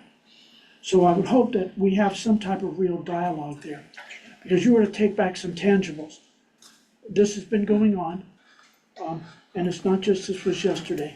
This has been going on. So I do appreciate from my side of our industry and as a CAC member for you to come down here. I appreciate that. And talking to a human being and somebody that knows what's going on. And I appreciate Laura's comments tremendously. Every month is fantastic. But to actually have you and your staff and Craig and others to be part of that discussion, we look forward to that. And how to deal with these emergency issues. And how do we deal with that at the highest level? Yeah. We don't want to call a staffer and the staffer doesn't know where to go. That's gonna exacerbate the problem. Yeah.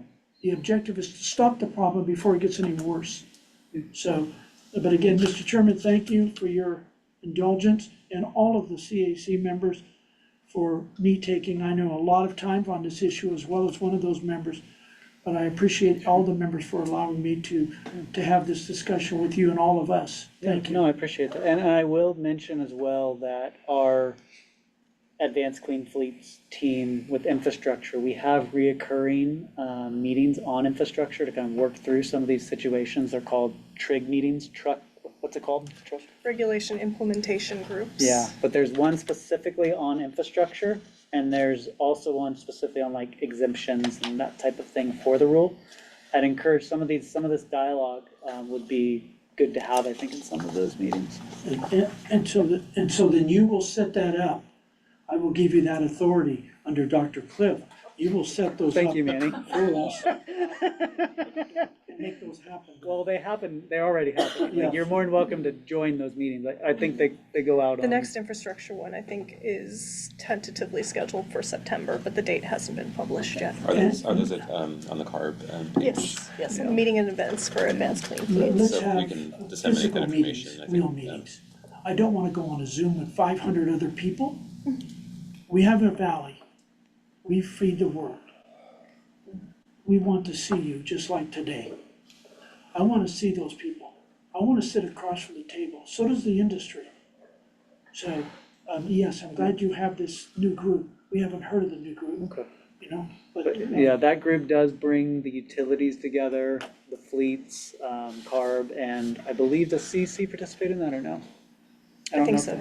Yeah, so there's efforts, obviously there's ways to improve it. I 100% agree, so there could be ways to, there could be. we'll ways bring to the tequila then. Sounds as good. well, okay? That's what we're doing right after this, So we right? can get through it. Thank you, Mr. Chairman. Okay, any further discussion?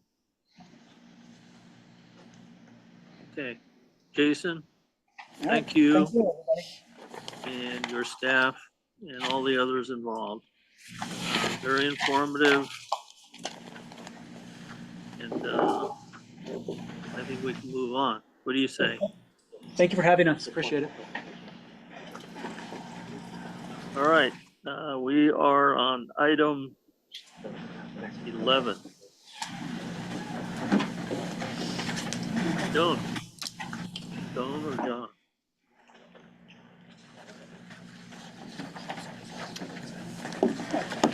And Mr. Chair, I wanted to let you know that district staff are available for as long as the CAC would like us to be available for the rest of the agenda. I don't know, I can't speak for the membership though, so we will just continue and follow your lead, but let us know if there's any time barriers or anything. You know, we're already here at noon, so just let us know. Well, that's a good question. How does the membership feel about going on? Any comments? Well, this is Dennis. This is Dennis. One Dennis, there's two Dennises. This is the second Dennis. Looks like Fresno's having a party. And, you know, I'm more than willing to stay until the completion of the. What do you guys feel? And we can do the more rapid fire version of items to try to keep it very, very concise. I'm looking at the team. And just do the 10% version, and then you can let us know if you want to drill down. I've got. Okay, is anybody leaving? Yes, We I'm have, leaving. we have a quorum problem that may have developed. I recommend that we go ahead and finish item number 11 and stop there. Yeah, let's go. Okay, we have a suggestion. Any objections to that? Is there a quorum problem? There's not a quorum problem. 1, 2, Let's 3. just go. Just go. Okay, well, thank you with that. Just to introduce myself quickly, I'm John Klassen, Director of Air Quality Science, joined by Heather Hanks, Outreach and Communications Program Manager. And we'll do this very quickly to give you an overview of where we are with wildfires so far this year and our outreach efforts. So as you know, wildfires can produce an enormous amount of emissions, can overwhelm control efforts. This can lead to high PM concentrations and ozone concentrations as well. A lot of issues have driven these challenges over the past few years, from fire suppression, periods of extreme droughts, changing climate conditions, hotter temperatures, and because of that, we've seen some very large wildfires these past few years. We work closely with different agencies to support fuel reduction projects to reduce the intensity of wildfires, and we do a lot of public outreach when these events happen. So just to give you a scope of where we are so far in the year 2024, so this shows the number of acres burned per year in California from wildfires. You can see the trend over time generally increasing, and 2020 and 2021 were those two record-breaking years just a few years ago. If you go all the way to the right-hand side, you can see the year 2024 year to date, and that's already more than what we saw for the complete years of 2022 and 2023. So it's already been a very active wildfire season. We're right in the middle of it. Wildfire season often goes all the way through October, November, until we get the first big storm through this in the state, and so this number here for 2024 is continuing to grow. We continue to track this as well. This shows the 20 largest wildfires in California history. 10 of the top 20 have now occurred since the year 2020 or later. So 50% of the biggest we've ever seen have all been in the past few years. The Park Fire that I highlighted there, that is the 4th largest fire in state history that's ongoing right now up in Northern California. It's now about 414,000 acres, so it's grown even since yesterday, and it continues to grow. I expect it to be number 3 at least on this list, to pass up the Mendocino complex in the near future. And this is just evidence of increasingly intense and destructive fire activity throughout the state. Just an image here of the Park Fire up in Northern California. This is a progression map showing how quickly it has grown. This grew about 350,000 acres in a 3-day period, which is really extreme behavior. And this is really driven by some high winds at the time. When this fire first started, there were high winds throughout the state, pushing the fire line up into the mountains. You can see all that smoke blowing into Northern California and Nevada, with the winds blowing that direction, combined with very hot temperatures, really made this fire explode over those few days. Quick question. When was this photo taken? This was July 25th. Okay. Yeah, the day after the fire started. Okay. Thank you. And besides that large fire in the north, there have been a number of fires more closer to home here surrounding the San Joaquin Valley, from the Sierra Nevada and Southern California, some coastal fires that have been impacting us over the past few months that we've listed here, and we continue to track these as they impact our air quality. And this is just a satellite image of July 31st here, just showing all the smoke from the fires in the San Joaquin Valley area. You can see that haze over the valley, and then the significant amount of smoke from the Park Fire up north going into Nevada and other western states in the area. When these incidents happen, we work closely with land managers. We of course support prescribed burning projects to try to reduce that risk as much as possible. We have a cooperators meeting each year to work with them on different logistics. We attend different meetings throughout the year. And if needed, we can also deploy temporary monitoring equipment in different communities that are being impacted by wildfire smoke to give them some local data to help make some local decisions about their health. And with that, I'll pass it to Heather to give us some more details about our outreach efforts. Good morning. Happy to be here. You've probably seen my mug on TV lately. We definitely thank you, Manuel. We've definitely been talking to the media about wildfires this summer, and we're happy to have those relationships. So they call us and look for us to get good information and timely information to the public. We're concerned with a really awesome resource we've created, and we share the wildfire page widely. We communicate with schools, we talk directly to the public, we take phone calls, and we, of course, have great partnership with the public health departments in each county. And they lean on us too. We like to reach out to them and stay in constant contact. Social media is a key piece for us. That wildfire page we refer to, we send folks there all the time simply because you can get everything there. The details on the fire, current air quality, the fire and smoke map, and details like, making a purifier for your home and protecting yourself with a clean air room program, things like that. All of that gets pushed through Facebook, Twitter, Instagram, Nextdoor, LinkedIn in some cases, pretty much all the places you find social media. And it's key that we educate residents, let them know that they certainly have access to air quality information at their fingertips. We've got an app that is widely used. The Fire and Smoke app is also very awesome. You can see it on the screen. It gives you a sense of the smoke plume. It makes for good visuals when we do social media too. But there's lots of air quality tools, and that's our point. We don't want anybody to go unprepared. They should stay ahead of it, just like we are, sharing air quality information and visiting this page right here you see on the screen.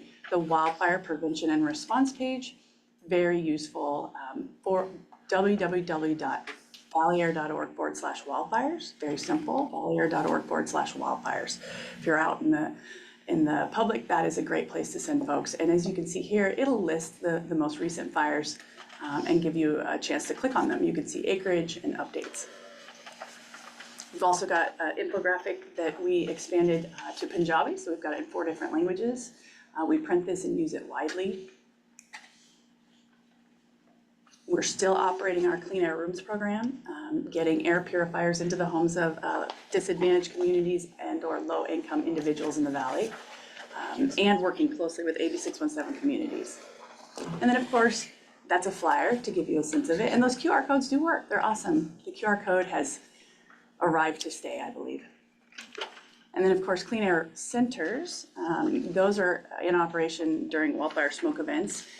There's a nice little map on the wildfire page. If you click on it, you can see they're all over the valley. Generally, senior centers, libraries, places that the public would gather. And you can escape poor air quality. Anytime these public facilities are open, they have high efficiency air purifiers that we've helped them purchase.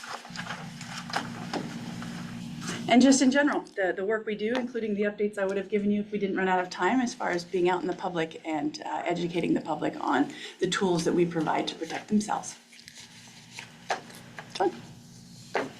Okay, that's it for our presentation. We'd be happy to answer any questions. I have a question. Yes. Regarding the Eastern, this is Ashley, Nevelberg, Madera County, regarding the Clean Air Rooms program that has getting in disadvantaged communities. We're considered up in Eastern Madera County have some disadvantaged communities, and of course at the ground level for wildfire events. Is this program only accessible to people on the valley floor? No, within the valley, all the way through the foothills, any valley address, Okay. and the air basin, yes. Anywhere in the county, in Yeah. Madera County. Okay, Yeah. it's not really been Utilized? utilized out Got there whatsoever. So it'd be good if we could coordinate a little bit on getting that information, Absolutely. that resource out to people. It'd be very valuable. Thank you for that.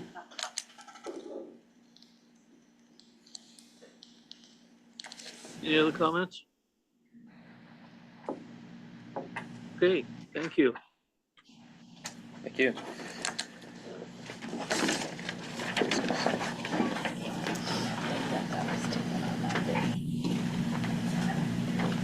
So are we moving on to the next item? Mr. Chair, we do have Ryan Hayashi here who can take item number 12 if the members were inclined to continue the meeting here.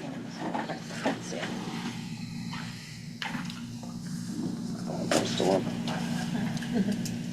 And I believe Carp is also still on. I can keep this very brief. We should stop after 11, but that's okay. Okay. We could be done by now. Good morning, everyone, Chair, actually members of the, afternoon now. oh yeah, I apologize.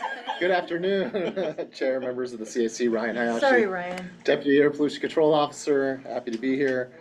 Just some real quick updates. We continue to meet with all of our, the 4 CARB selected communities, South Central Fresno, Shafter, Stockton, Marvin, Lamont, working extensively to implement their community emission reductions program.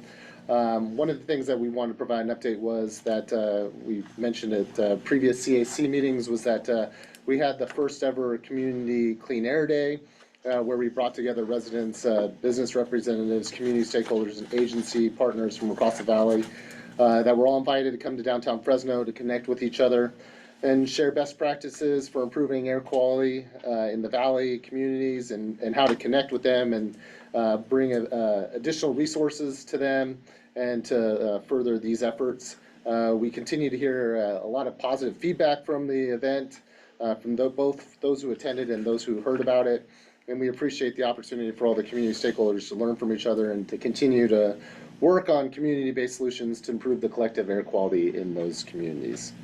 And with that, I'll turn it over to Brian Moore with CARB for his update. Thanks, Ryan. And hello, committee. My name is Brian Moore, and I'm one of the managers in the Office of Community Air Protection, at CARB that oversees state implementation of AB 617. And Ryan, I just want to thank you for the Clean Air Day was awesome. We had some staff that just invited us down, and we found it really valuable. So that was a great event. I just have 3 items, one directly related to the Community Air Protection Program and AB 617, and 2 that are more adjacent. So I'll just go quickly through the adjacent ones first. I also emailed Air District staff information on all these items that they'll be sharing with the CAC. If you have any follow-up questions, you can totally email me. So the 2 adjacent items, one, AQView, which is our air quality portal for air quality data, has been updated. So I sent some links regarding the new upgrades to our air quality monitoring portal, as well as links to the map, and all the data you can download. If anyone wants to check that out, please feel free and forward any other questions about it to me. The second thing was that CARB's research division is holding these in-person roundtables throughout the state to solicit feedback and direction on environmental justice related research priorities. So I again sent information on that to you all, and there is one in Lamont on September 12th. So I sent contact info for our research division, as well as the listserv kind of notice that has all information about those roundtables. If any of you are interested in attending or sharing with constituents or colleagues, please do. And then to go up to our one main item for AB 617, and Laura already mentioned it earlier, we did have our July 25th CARB board meeting with the 2 items regarding AB 617. One was the selection of South Sacramento to develop an emissions reduction program plan, similar to the 4 communities that are already doing that in the Central Valley. And the second was just an informational item on an update or annual update on the Community Air Protection Program. I know that a committee member Clark had some questions about the enforcement section. I can either speak with Committee Member Clark off of this, or I can do a brief rundown of what that update on the enforcement involved. It's up to the committee. I know time is short. I want to hear it. I'm good. This is Dennis. I'd like to hear it. Yeah. Dennis Treesnow. Sure. So really quick, the item for our annual report is just an update. It's informational. There isn't any action item. The board isn't taking any action, but there was a section that talked about generally CARB's community-focused enforcement approach. And so this is to mainly deal with mobile sources that CARB regulates. And then the presentation went through specific examples where this community-focused enforcement approach has been implemented in communities throughout the state. So I think the 2 examples that were given that relate to the Central Valley was we mentioned in South Stockton community, the idea of focused emissions inspections for trucks near schools and ports was one of the activities that was highlighted in the update, as well as distributing no idling signs to schools. So those are 2 examples that are happening in the Central Valley. The other example was the Arvin and Lamont community. I'm clicking too fast here. There we go. And the Shafter community. So they talked about the methane task force, the joint methane task force, which if any of you are interested in, there is a report out on that. And I will also send that, so you can check that out, report on what, it was a collaboration between CalGEM, which is the state agency that looks at oil wells and CARB, and also the Air District was really helpful in us collaborating with those inspections and creating that report. So I'm not sure if that has been talked about in this group, but I can forward the final report.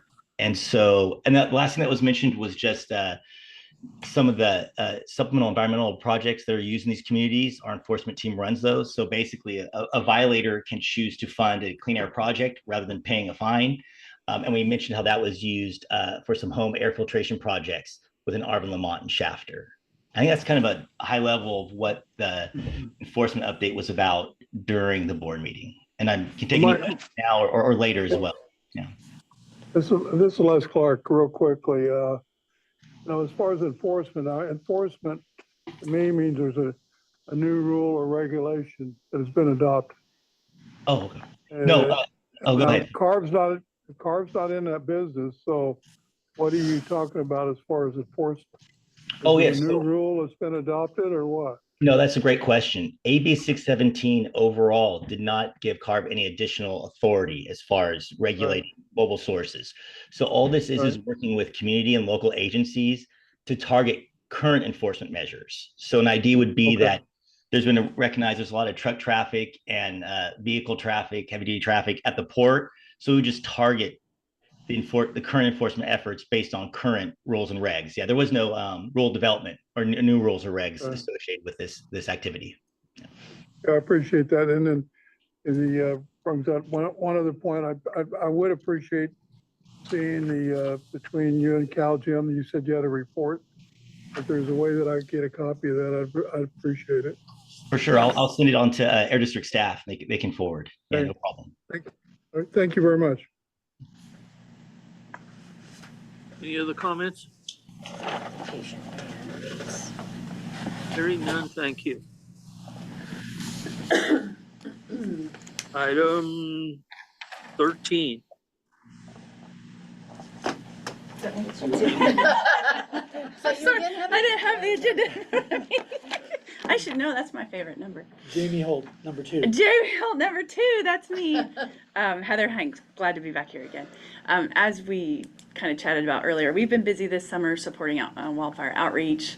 A lot of good partnerships being made from just reaching out to the public health departments, which I'm going to lean on our Madera contact again here after this and kind of chat up that conversation for air purifiers, but also getting air purifiers still into the hands of community residents this summer. And then of course we're gearing up for school start. This is our sort of reset time in the outreach team, and we will be all over this valley in the coming weeks, talking to parents at school sites, giving them information how to protect themselves from wildfires, how to get a clean air room purifier, not to idle at the school site, and all of those details. We found a lot of benefit actually going to school sites and having direct conversations with families and parents. It's awesome. We enjoy it. Any questions from you? Any comments? Yeah, it's real fast. This is Manuel. Do you have the air purifier program funding available right now so you could keep doing all this stuff if you need to to buy so much per air quality air monitor, or not monitor, but the filter itself? So the district has the funds? We do. We're still funding the in your home. You get one, you order one, you go on the website. It's based on address and income here in the valley. And so yes, we still have that available, and the public can go apply. Yes. Super. And Thank you. yeah. Anybody else? All right. Thank you, Jamie. You're welcome. can't see you. Okay, we're now to CAC member comments. I have a comment. Yes, go ahead. In the last meeting, we had talked about Senate Bill 253 and Senate Bill 261. I know it's on the minutes that it was proposed at a later date to have CARB talk about that, and I would like to propose that they talk about that at our next meeting.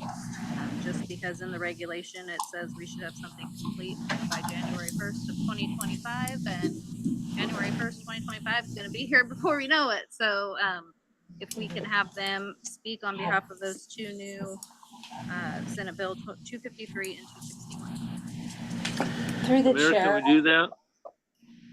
Through the chair, this is Katrina. I did hear back from CARB staff when they let us know that they were sending somebody for the truck regulations, that they do not have staff available for that at this time, but I will revisit that request with them.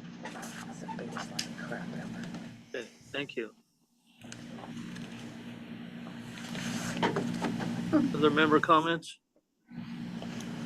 Mr. Chairman, I want to thank you personally, again, this Manuel, for all the time that we spent today and you allowing for all of us to speak and view our comments. But again, I want to thank you very, very much for having CARB be a part of that with Samir and you guys requesting that through Dr. Cliff. So again, thank you very, very much, and I appreciate all the work you did today. Thank you. Any other comments? If not, we are looking for a volunteer to report to CARB. No. If you would like me to, I'd be happy to. Just to clarify, it's the district. Oh, the not district, to yeah, CARB. district board, the district board meeting, yes, I'd be more than happy to, whatever you would like, Mr. Chair, I'd be happy to help you. All right. Who are assigned so? Is there anything else? 1 second. No. Our next meeting is on September 3rd at 10 a.m. And the only comment I have to make is that we had a very spirited conversation on the trucks and the issues, and I'm glad that we had all that out, and Daniel has all his answers, and Barb has all the solutions, and we're done with that issue, I hope. Oh, no. I'm not holding my breath. Not even close. No. Thank you, everyone. Meeting adjourned.